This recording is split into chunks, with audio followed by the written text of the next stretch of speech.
тий. Хоёр шатны шүүхэд ээж хүү хоёр ингэж ажиллаж байгаа. Хүн болгонд төдийлөн одоо жишээлбэл хин аав хүү, ээж хүү, ах トゥ хамаатан саднараа ингэж хуулийн байгууллагад орцсон гэж ажиллаж байгаа гэдгийг мэдэхгүй шүү дээ тий. Тэгээ одоо миний практик дээр тохиолддог нэг би ч өөрөө нэг шүүхийн талаар судалгаа хийдэг юм шүү дээ. Тэгээд шүүгч нар ингээд шүүх хурлд яваад орохлоор асуудаг байхгүй. За одоо жишээлбэл энэ шүүгч нараас татгалзах уу гэдэг. За одоо ингээд энд одоо Батял зөргөө чин зөргөө 3 шүүгч байна. Энэ 3 шүүгчийг татгалзах уу гэдэг. Татгалзах үндэслэлээр нь хуулийн дээр болохоор ямар нэгэн найз нөхөд төрөл шатангийн холбоотой тийм одоо хэргийн оролцогч нартай. Тэгээ одоо энэ хэргийг үн чударгаар шийдэн гэхэд одоо эргэлзэх тийм үндэслэл байх юм л гэж. Тэгэхээр нөгөө энэ асуулт маань өөрөө нэг хий хоосон асуулт болчиход байгаа байхгүй. Дөнгөж харсан 3 шүүгчээ тий танихгүй хүнээ харчаад энэ хиний хамаатан аль нутаг усны тий хиний найз юм бол гэж хинч мэдэхгүй ш. Тэгэхээр нөгөө манай нөгөө нэг төрийн албаныхан маань ялангуяа төрийн албан хаагчдыг ямар харилцаа холбоотой найз нөхөдтэй юм тий тэрийг одоо жишээлбэл мэдээллийг нөхгүй иржиж төрийн албан хаагчдыг одоо хаагчдад одоо итгэх тухай асуудлыг ярьж байгаа бол их эргэлзээтэй. Тийм учраас энэ хувилдааны мэдүүлэг гэдэг зүйлийг бөглөөд тийм ээ төрийн албан хаагчд маань хин хаана ямар бизнес эрхэлдэг хамаатан садантай юм тий. Одоо жишээлбэл бид нар яг энэ иргэдийн шударшгүй төрийн бас байгууллагыг бид нар байгуулад энэ Улаанбаатар хотын иргэн тойрон том эдлэн газруудыг бид нар хиний эдлэн газрын ямар хөрөнгөөр боссон хэн барьсан гэдэг судалж утсан байхгүй. Тэгэхээр л одоо энд бол нөгөө хин улсын хурлын гишүүн тэр амьдарч шин. Гэсэн мөртлөө нөгөө объект нь болохоор дүүгийнхэн ч юм уу тий хүүхдийнхэн ч юм нэр тэр. Тэгээд энэ ч утгаараа манай нөгөө нямдорж гишүүн маань хүртэл туризмын байр нэмэгдэх гэж явж байгаа шүү тийм ээ. Тэгэхээр энэ тал дээр одоо та ерөөсөө энэ хувилдаан гэдэг нь бол одоохондоо манай нийгэмд ингээ барьцалтаад ингээ тэнийг бүгд ингээ барьцсан байна л да.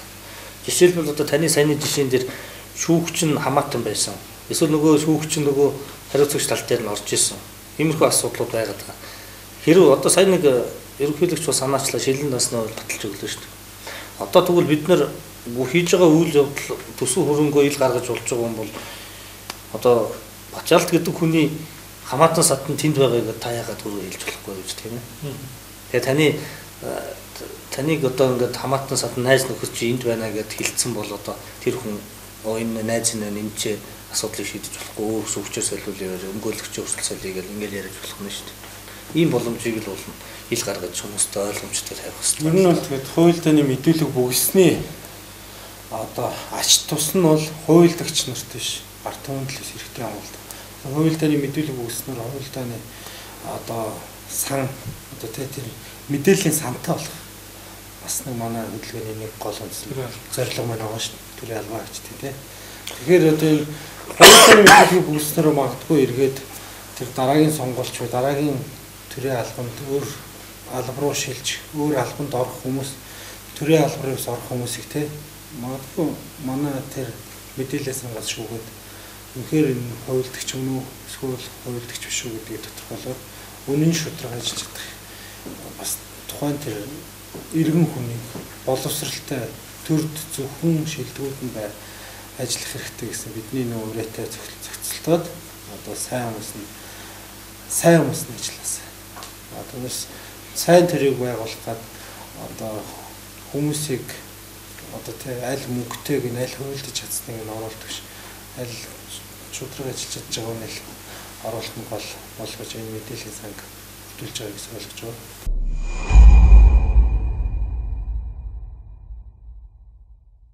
За тэгээд хүсэл зорилгоо нэгтгэхийн үндэсний хөдөлгөөний гол зорилго бол төрийн албанд иргэний хяналтыг одоо үнэхээр иргэд бид төрөө байгуулдаг юм бол иргэд байгуулсан төрөө хэрхэн ажиллаж байгаа талаар хяналттай гэх тийм ээ. Дээрээс нь одоо төрийн яаж сайн төр байгуулах гэхээс илүү яаж төрийг сайн байлгах вэ гэдэг тал дээр иргэд бид анхаарах цаг болсон гэдэг бол энэ харагдж байгаа. Тэгээ бидний хувилдааны мэдүүлэг бол бөглүүлэхийн арга хэмжээ бол бас нэг иргэний хяналтын нэг хэлбэр гэж ойлгож байна тийм ээ. Өнөөдөр бол ер нь Монгол улс хувилдаагүй амьдрах тийм сэтгэл зүй орчин юм. Миний хувьд бол бүрдээгүй гэж ойлгоод байгаа юм. Хоёр этгээд одоо жишээлбэл зам дээр аваар хэлэх гэтэл хоёулаа уцаа гаргаж ирэл таньдаг хүмүүс л яриа л тий.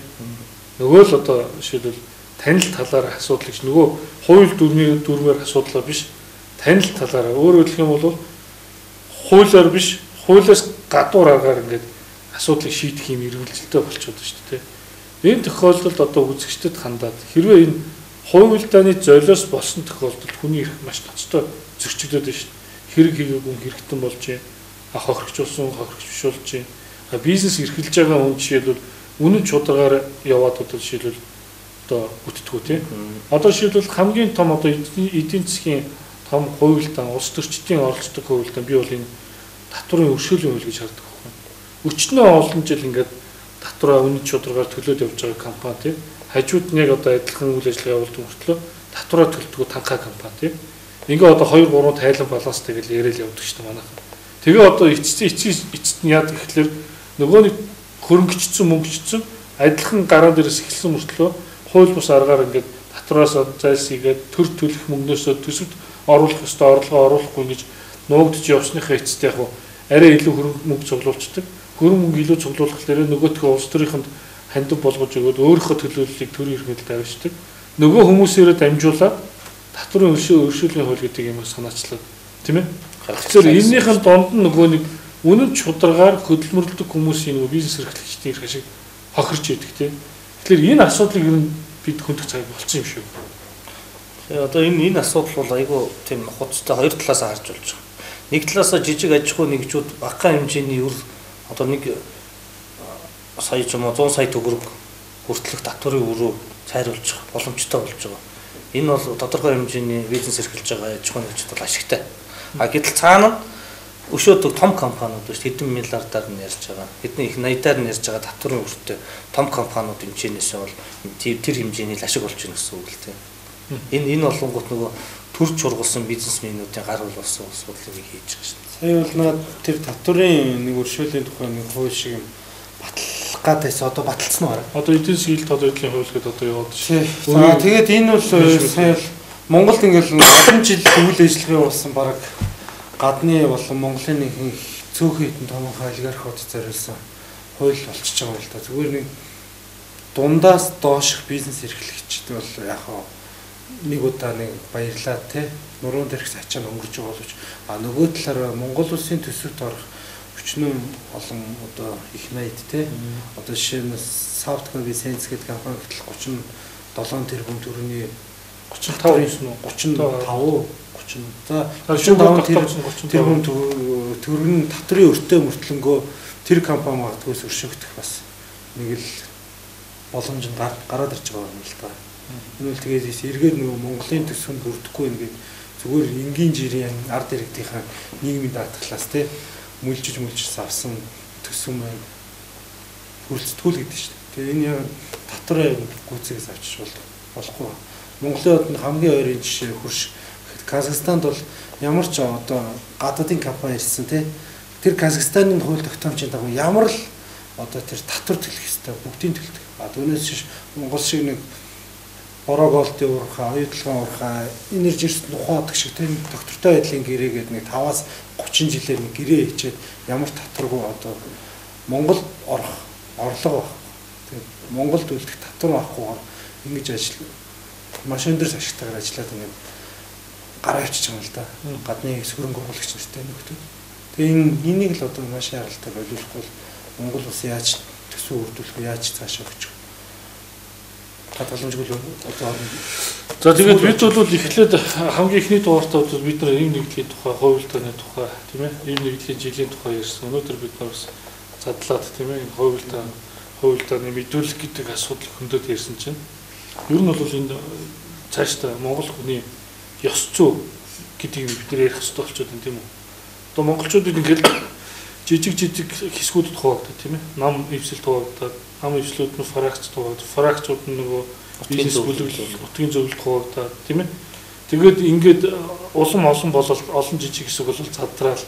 Энэ олон жижиг хэсгүүд мань хоорондоо одоо сонгуулийн үеэр бие энийг айлгаал, нэг хэрэгт хийгээл ингээд нөгөө нэг нийгмийн нөгөө инх забрааг байдал нөгөө ийм нэгдлийн эсрэг үйлдэлүүд мань ингээд оршоод байна л да тийм ээ. Тэгэхээр бид одоо энэ цаашдаа энэ их оронч сэтгэлийг яаж хөгжүүлэх вэ? Яаж одоо бид нар энийг жоохон одоо ёс зүйтэй одоо жуддаг тийм ээ. Одоо нэгнээ бодохгүй одоо бидний нэг харьцчлал гэдэг юмыг л одоо нэг мөнгө гэдэг юмар үнэлээд үнэт зүйлээ мөнгө болгосноос бол ерөөсөө мөнгнөөс юугаас ч өгөөс бодохгүй тэгээ өөрийнхөө биеийг ч хамаагүй өгөөл ингээл яваад байгаа шиг санагдаад байна тийм ээ. Тийм. Тэгэхээр яг одоо тэгээд манай энэ удаагийн нэвтрүүлгийн цаг ингээд өндөрлөж байгаа. Тэгээ бид бол 7 хоног болгон та бүхэнтэй онлайн тийм нэвтрүүлэг зохион байгуулалт. Мөн онлайн хилцүүлэг бас зохион байгуулах юм бодолтой байгаа. Тэгээ би одоо өнөөдөр одоо дараагийн дугаарыг бол манай зориг өгөх тийм ээ.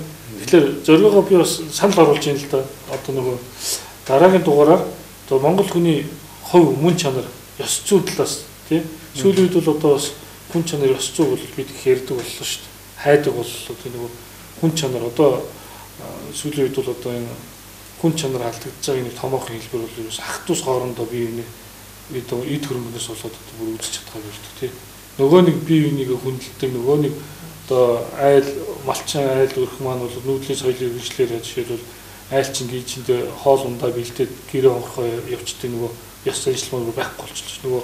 Нөгөө өвөг дээдсээ хүндэлдэг нөгөө хэрэгсүр бошоо одоо шүтдэг тийм тэрийг хүндэхгүй байх гэдэг юм аа бүр байхгүй болсон тийм. Ингээд нөгөө Монгол улсад нөгөө хүн чанар ёс зүй дэг жайг гэдэг юм аа уламжлалт зан заншлын хин хэмжээгээр зохицуулагддаг байсан. Ёс зүй гэдэг нь ерөөс байхгүй болчихлоо л доо. Тэгэхээр энэ бол их аюулын харга дэлгэсэн бидний өмчн хүндэх асуудал.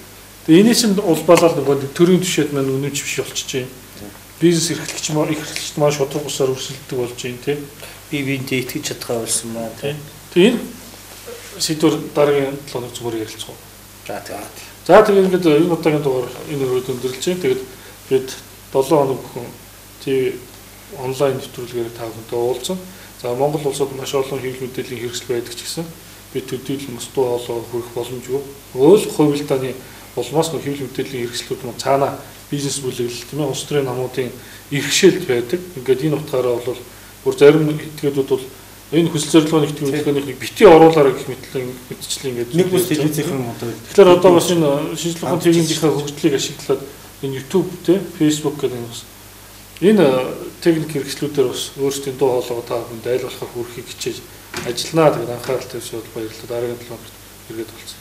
Баярлалаа.